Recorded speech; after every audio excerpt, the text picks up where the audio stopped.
It wasn't just Cypher. Back in the Caribbean, every eye in the world was turned on us. A private army, just a bunch of guys with guns, in possession of a nuke? Why wouldn't they be uncomfortable? And that's why you made sure the inspection happened. Well, I thought our best move was to prove to the UN through the IAEA that we had no nuke. Of course, I was against us having it in the first place, but that was Snake's decision. The boss wasn't responsible. Well, don't get me wrong, I still believed in Snake. I thought I was making the best decision for all of us, that's all. I figured we should get a third party to exonerate us before proof of the nuke did get out. And who better to do that than an organization with international authority? So the truth is, you took it upon yourself to agree to an inspection arranged by the UN. Only the inspection was a ruse, and Cypher's strike force, XOF, showed up instead. I had no idea that would happen. Enough bullshit! Oh, sure, like I could have known. You know, I was just trying to prove our innocence to the world. What's wrong with that? We're not interested in the excuses you thought up. The truth is objective. Just see it from my point of view. You led XOF to the control tower. They seized it, giving them complete control over the base. Moments later, they detonated C4 on the strut legs. Anyone who'd managed to survive was hunted down by the assault force and their choppers. You can't believe I did that on purpose. That was the end of Mother Base. But it wasn't the end for you. How can you... Look, think about it. I lost something too. I built Zeke and it got buried underwater. I am a victim. That raises the big questions. Why were you the only one spared? You got away without a scratch. Why did Strangelove leave the base on the eve of the inspection? You two were close. Strangelove? And how did you manage to build something that surpasses Zeke in every way? Because you did everything they told you. You're the only one who didn't lose a thing. That is the truth. I was taken away against my will. Skullface forced me to do his research these past 9 years. He used me. I lost 9 years. 9 years. We all lost 9 years. It wasn't just you. I suppose blaming me makes you feel better, does it? But who's gonna give me back all the time I lost? You're not getting anything back. You're not a victim here, Emmerich. You're the perpetrator. I didn't know anything. Nobody can back that up. Yeah, all the evidence is at the bottom of the ocean. You know the hardest man to break? The type who's fooling himself. That takes time. It's easier to live a convenient lie than a painful truth. Is that the piece you've chosen, Doc? I'm not lying. Of course. Just let me check one or two things. On that day, you were in the control tower with them. Lucky you. That's how you got out unscathed. And you escaped on one of their choppers. Only you, right before the base went under. They had me blindfolded the whole time. I've never been so scared.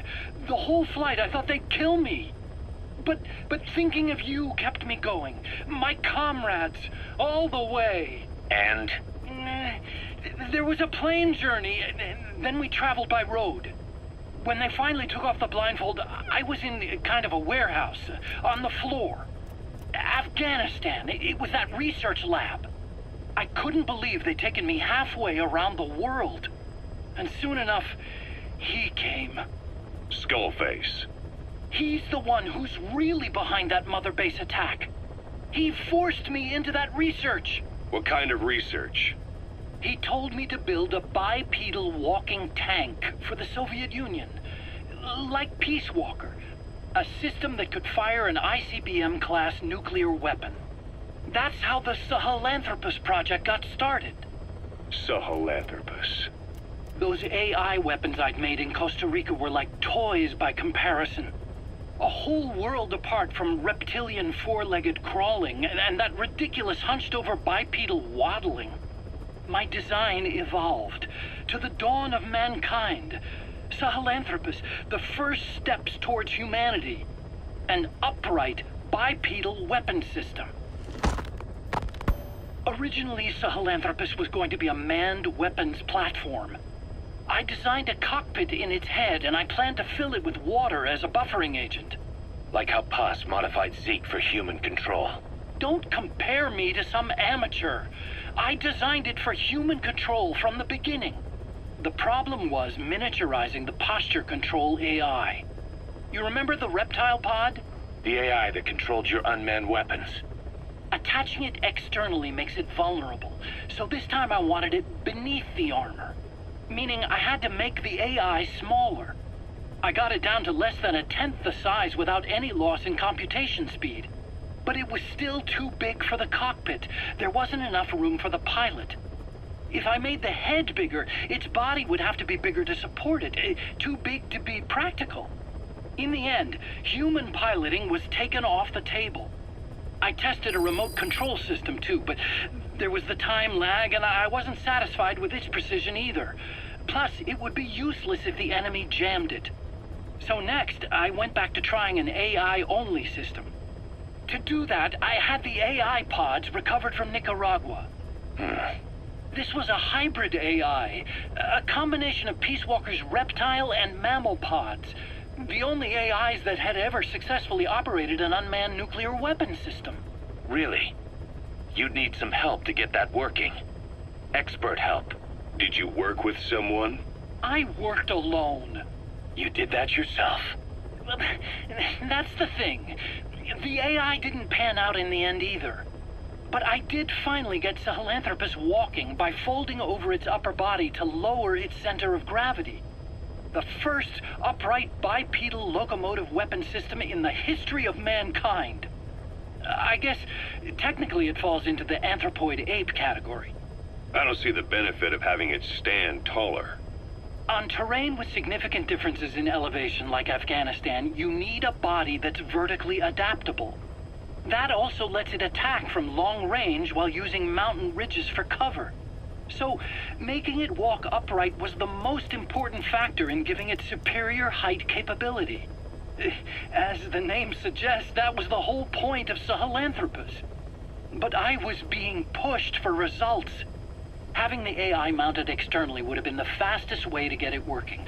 I just needed more data so it could maintain its balance. But Skullface refused to wait. He dismissed the idea of AI control and took Sahelanthropus away from me before I could finish it.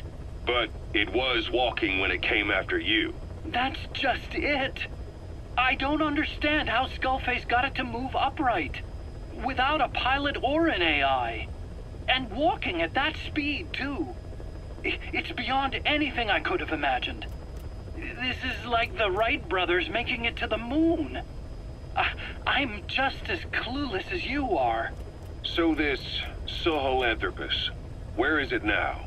I have no idea. All my experiments took place at that cave. I've never seen it anywhere else. Besides, it's still just an incomplete prototype at this point, and nothing but a paper tiger. Even if it can walk, it's far from being a viable weapons platform. It wouldn't be useful in actual battle. Emmerich will remain here at Mother Base for now, but not as a member of Diamond Dogs. I still don't trust him. That work for you? Fine by me. He can't be allowed any contact with staff either. Yeah.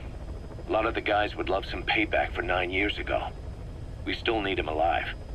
But we have to restrict his movements. He can only go where we tell him.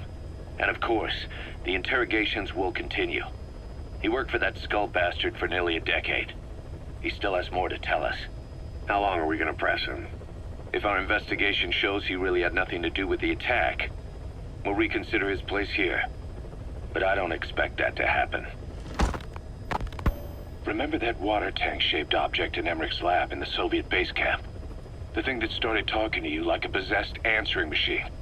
That was a pod built for housing the AI used to control unmanned weapons. You remember, back in '74 in Costa Rica. It was in those machines you fought there. They were designated Pupa, Chrysalis, Cocoon, and Basilisk, and each of them was fitted with an AI unit called a reptile pod. Emmerich created it. It mainly handled the machine's posture control and autonomous behavior. But the Basilisk, aka Peace Walker, also featured a second AI pod. That one was called the Mammal Pod, and it was created by Dr. Strangelove. She tried to recreate the boss's personality through the Mammal Pod, but you pulled out its memory boards. That's when it transferred its own functions to its reptile pod. Just like a human brain compensating for damage by using the remaining healthy parts. The result was a unique entity, a hybrid of the reptile and the mammal. It sank to the bottom of Lake Nicaragua with Peace Walker. But apparently they salvaged it and transported it to that lab. Don't let it deceive you, Snake. It may sound like the boss, but it has neither a personality nor a will.